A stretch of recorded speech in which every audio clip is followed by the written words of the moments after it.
اس وقت مشرق وسطی میں امریکہ، ایران اور اسرائیل کے درمیان کشیدگی اپنی بلند ترین سطح پر ہے۔ رپورٹس کے مطابق امریکی صدر ایران کی تازہ تجاویز کو مسترد کر چکے ہیں، جس کے فوراً بعد آبنائے جبرالٹر میں USS الاسکا آبدوز کی موجودگی منظر عام پر آئی۔ سوال یہ ہے، آبنائے جبرالٹر اتنا اہم کیوں ہے؟ آبنائے جبرالٹر بحیرہ اوقیانوس اور بحیرہ روم کے درمیان دروازہ سمجھا جاتا ہے۔ جو طاقت اس مقام پر اپنی بحری موجودگی دکھاتی ہے، وہ دراصل پورے بحیرہ روم، شمالی افریقہ اور مشرق وسطی کو پیغام دے رہی ہوتی ہے۔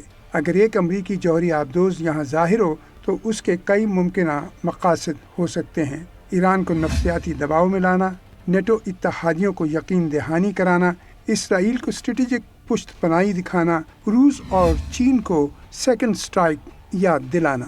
اب سوال یہ ہے، کیا امریکہ واقعی بڑا حملہ کرنے جا رہا ہے؟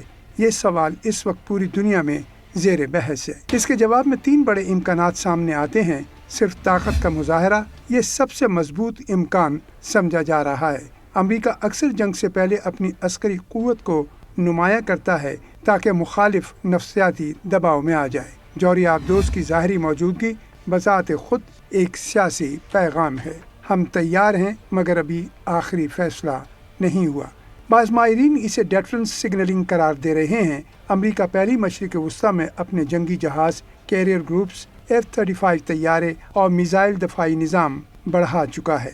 اگر ایران یا اس کے اتحادی آبنائے ہرمز بند کرنے کی کوشش کریں، امریکی اڈوں پر حملہ آور ہوں یا اسرائیل پر بڑے پیمانے پر میزائل برسائیں، تو امریکہ محدود حملے کر سکتا ہے، جن میں میزائل سائٹس، بحری اڈے اور ایرانی ریولیوشنری گارڈ کور کے علاوہ حساس تنصیبات بھی ہو سکتی ہیں۔ اس صورت میں ٹام ہاک کروز میزائل اور آبدوزیں خفیہ آپریشنز میں کلیدی کردار ادا کرتی ہیں۔ ایران اسے براہ راست دھمکی سمجھے گا، خاص طور پہ اس لیے کہ امریکہ پہلے ہی خطے میں عسکری قوت بڑھا چکا ہے۔ روس کے لیے یہ نیٹو کے بحری دائرہ اثر کی توسیع کا اشارہ ہے، خاص طور پر بحیرہ روم میں۔